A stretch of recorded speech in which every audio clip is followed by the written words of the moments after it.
Good morning, everyone. This is Dr. Diggs. It's another beautiful day out here in the Pacific Northwest. Today, we're going to be talking about the Holy Knight's shoulder plate, whether or not you should be getting it, and if you do get it, what type you should get.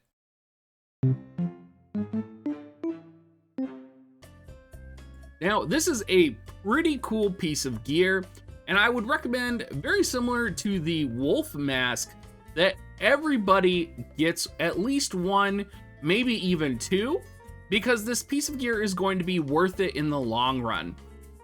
So what is it? Why do you want it? And is it easy to get? It's actually one of the easier pieces of gear to +5, actually. The drops are very common. I have enough to make a +5 just from farming the EX2 with about 1800 NRG, which is pretty good. It has 3 different variants. It has Barrier, Shield, and then it also has Vital. And this is one of the few pieces of gear where almost any of the variants is going to be good. So if you've leveled up one type accidentally before you've seen this video, it's okay. Don't lose your mind. You're probably fine. So the Barrier has 549 HP, which is a lot. I can't emphasize enough how much HP is on this equipment. Defense 6, Spirit 12, Evasion -5 when it's capped up, and critical hit rate 0. The Shield version has HP 549 as well, Defense 12 and Spirit 6, so either way you're getting a hefty amount of defense up and Spirit up, which is really good, and a good chunk of HP. And then you have the Vital, which gives you 785 HP, 3 defense, and 3 spirit. Now, the gear that you can compare this to the most, even though this is an armor compared to a helmet, is going to be the Golden Helm, because they both give missile resistance, and they have very similar forms. And this armor, the Holy Knight shoulder plate, basically outdoes the Golden Helm in almost every way. The only difference is that the Golden Helm is considered a helmet, and this is considered a shoulder plate. So that is the only difference. You can see also the conditions to equip are pretty limited, actually. There is not a load of units that can equip this. And if you go to the helmets, it's very similar. Not quite the same list, but very close.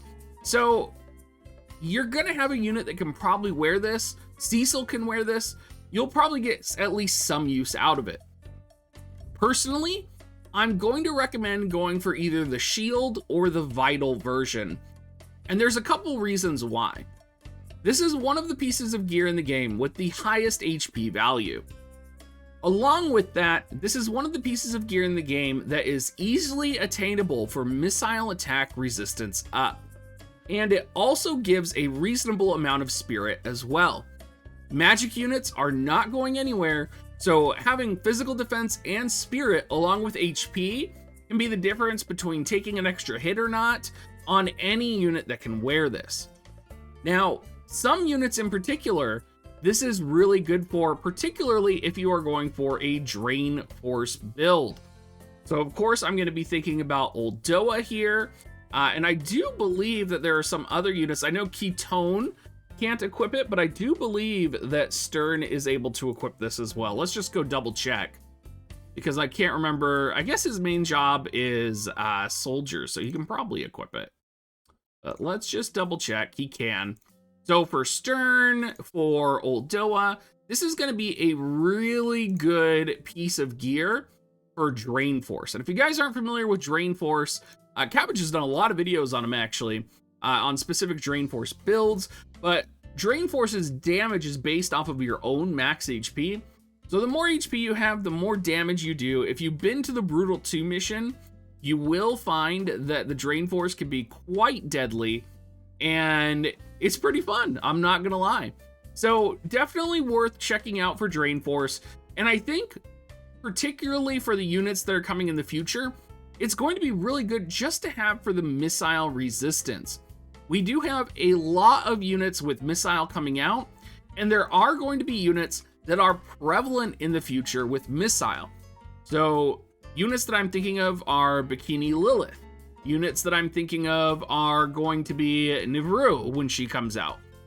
There's other units as well that are not classified really as missile units, you would think, but are actually missile units. So a lot of the new hand-to-hand class Dark unit that comes out, his attacks are ranged and they're fist attacks, but they're classified as missile attacks that are modified by magic.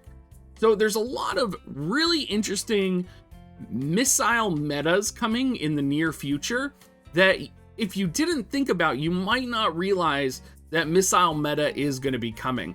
So I'm going to say you want to make at least one shield and one vital probably for this. At minimum, I would make probably one shield.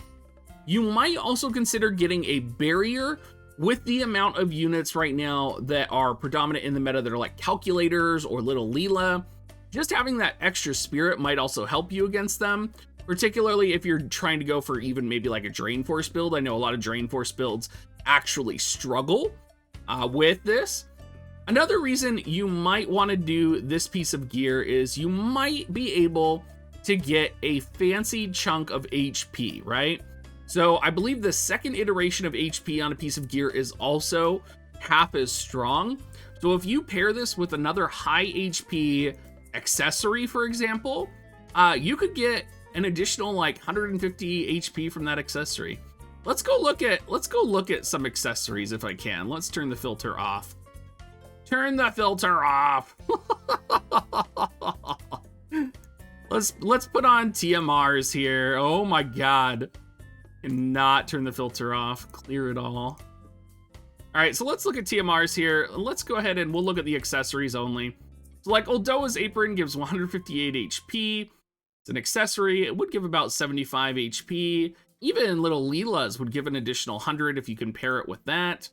Guardian's Mantle, right? For those of you that are running evasion comps at all, would actually give a substantial chunk of HP.